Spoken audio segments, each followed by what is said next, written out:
coming out here after 30 years. Yeah, I ain't got nothing, but I'm gonna have something because I'm rich in personality, you know, and I'm rich in love. My family love me, and that's really all that counts.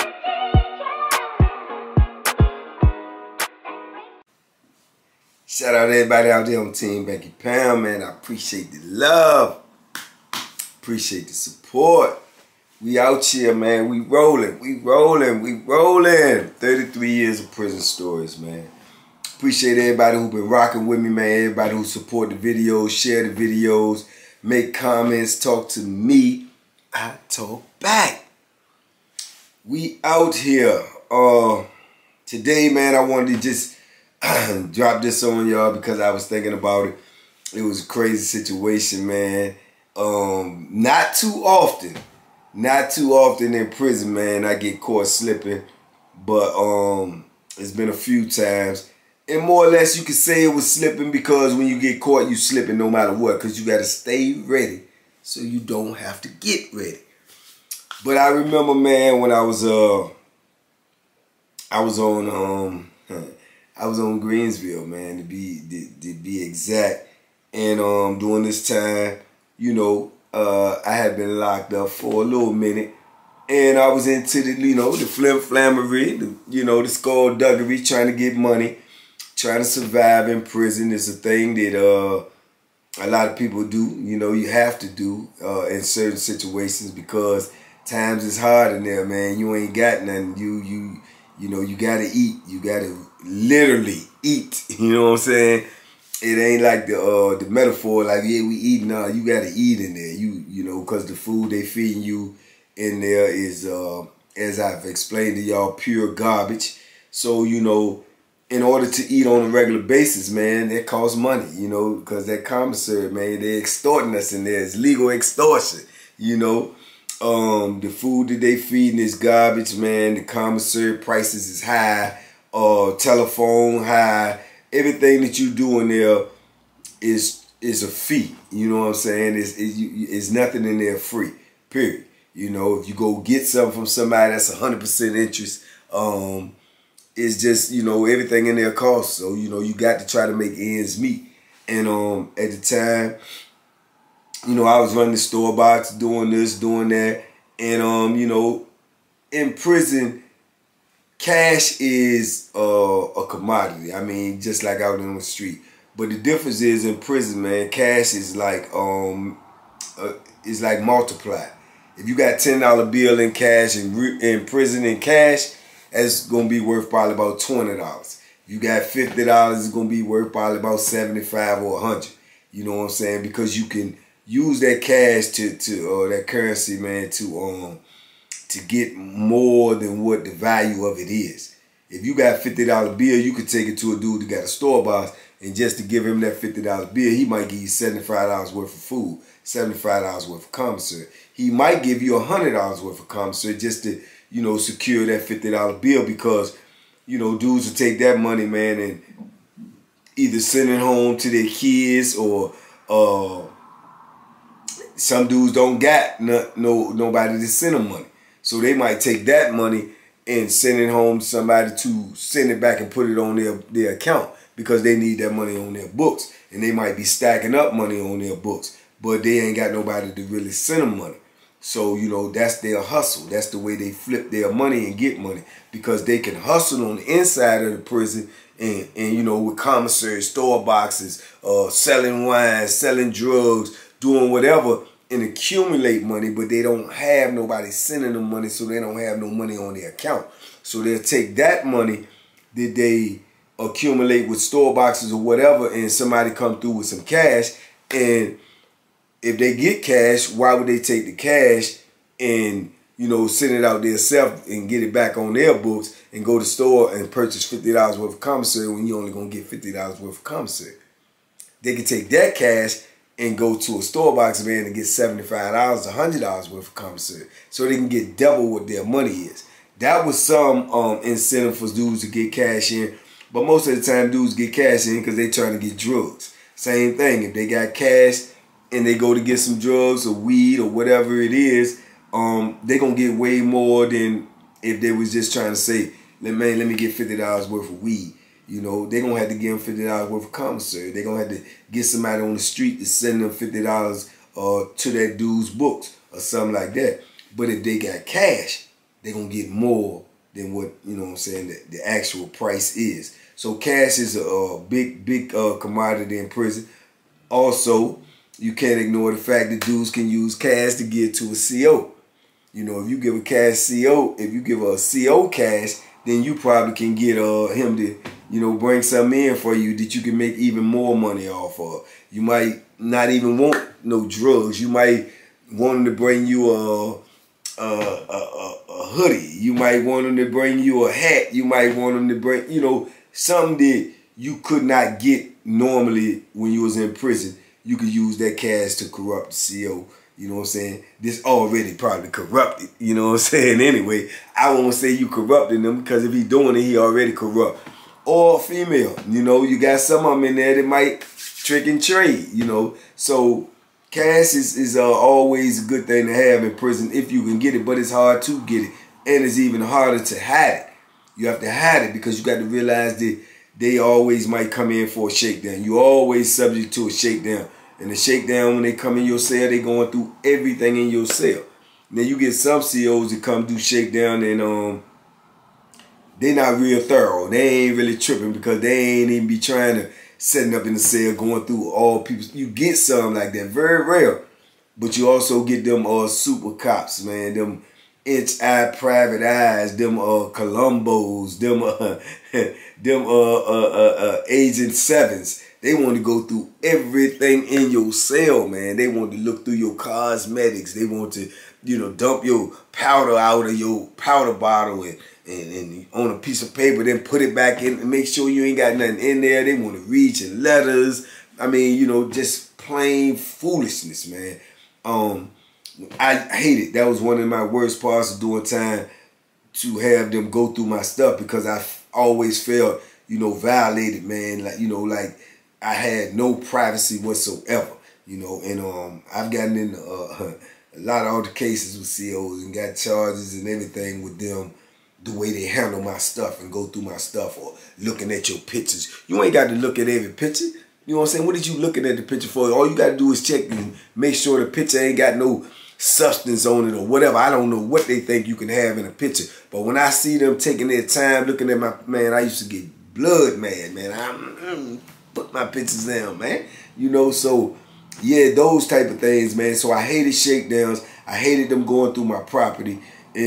But they always, you know, you always subject to that. You ain't got no privacy in prison. Zero. You know what I'm saying? They can violate you, come in there, go through all your stuff, strip search you at any given time that they, you know, see fit. You know, this is a part of doing time. This is one of the many horrible things about doing time. But that's what it was. So if you do got cash, like I say, you got to be on point at all times. You got to have your good hiding spot. You got to be ready, because, you know, you get dudes out there too, they jealous. They know you getting money, or they know you got money, or they assume you got money and they don't like you, or they may owe you money, so they might sick the police on you. Oh, he got such a name, and we'll drop a note, and next thing you know, boom, door, they kicking your door in. 2 in the morning, 3 in the morning, 10 at night, 8 at night. Anytime they can come. You know, look, shakedown, boom, knock on your door. You got to get up, get script search, watch them go through all of your property, everything in the cell, you know, and hoping to find something that, you know, lock you up for, give you a charge for. But with that being said, anyway, I remember I had some cash, man. And it wasn't no whole lot of cash, man. I think at the time, well, it's a lot for prison. It is a lot for prison. I think I've been grinding, man. I had been gambling, shooting dice. I had been giving out commissary from my store box for dudes who had cash, and making deals, just building up a surplus of cash. And because at this time, I used to always try to keep me cash, man. I used to always try to keep it in case I get transferred, boom, boom, boom. And I might have to do the same thing, you know, give somebody some cash to get this or get that, you know, to get my situation back straight. So I used to always try to keep it. And on top of that too, you know, I might want something, give it to the police and try to get me some. If you meet a police that was cool like that. So I try to keep it. at this time I had probably, I think if I remember correctly, I had like $720 cash in prison. Man, I had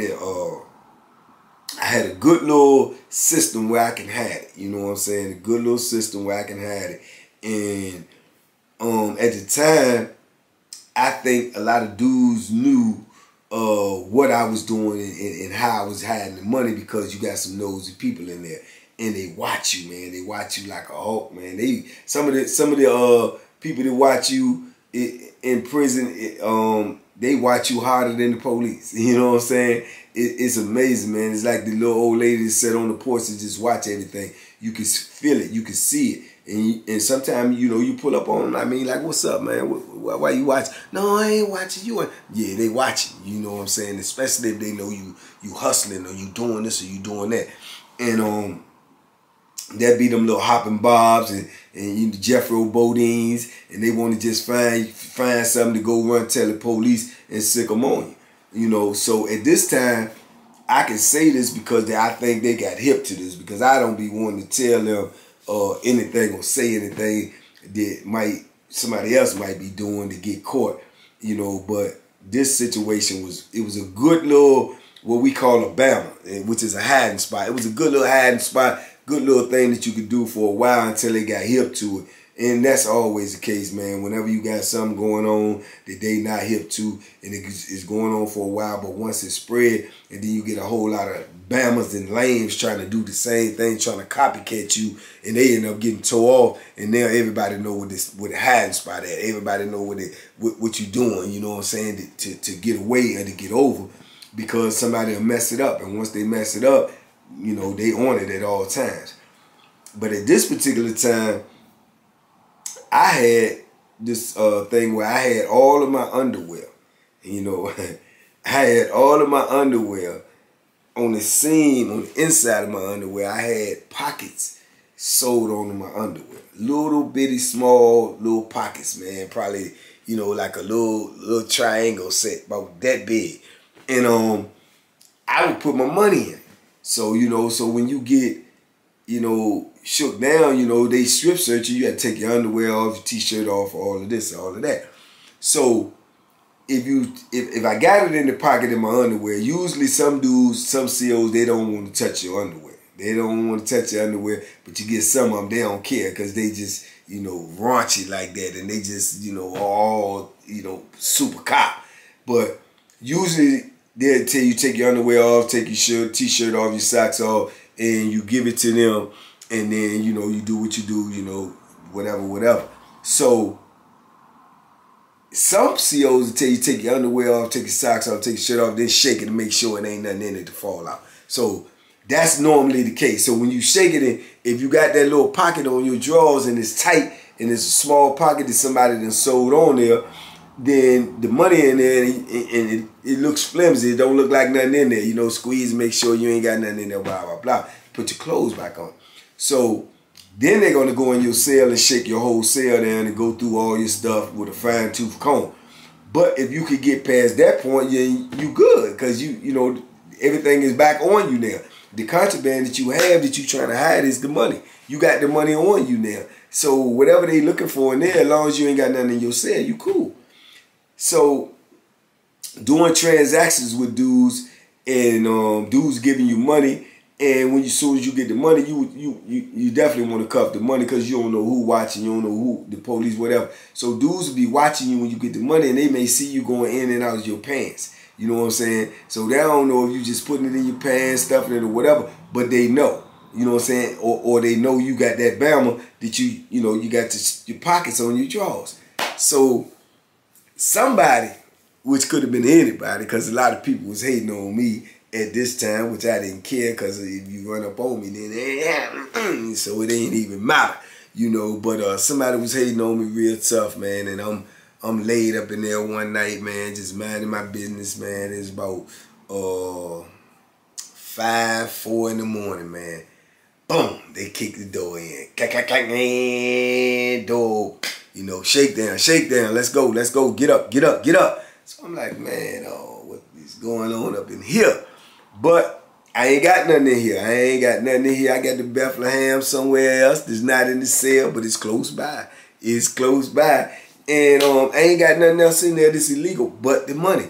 But the money is on me. So they come in, man, they tell us it's a shakedown, man. We gotta search the cell, man. I'm like, what's up? You know what I'm saying? My cellie get up, we get up, you know. So they said, man, we gotta strip search first, man. So, you know, they strip searching my cellie. You know, so I'm watching the procedure. I'm seeing how they gonna go, whether they gonna take the, you know, the underwear, da-da-da-da. They ain't do it. So I'm feeling like I'm good, you know what I'm saying? So when they do me, same thing. Boom, I get bound. I'm all right, I'm safe. They go in the cell. I feel secure in there because I know they not gonna find nothing in there because they ain't got nothing else in there. Man, they stay in there, man, for, I mean, I'm talking literally an hour. Going through everything. So when they do that, you know somebody sent them. It's not no random shakedown. You know somebody sent them. So they looking for something. So now I'm a little bit like, I'm looking all around the block because we got handcuffs on. So we cuffed up and we standing outside our cell. They got 4 or 5 polices out there, man, going all through my cell while everybody else is at their door looking because they ain't even opened the junk for breakfast yet. So this is a sneak attack. They in there, they going through everything, they doing their thing, man. I'm like, man, wow, what's going on up in here? They trying to get your boy.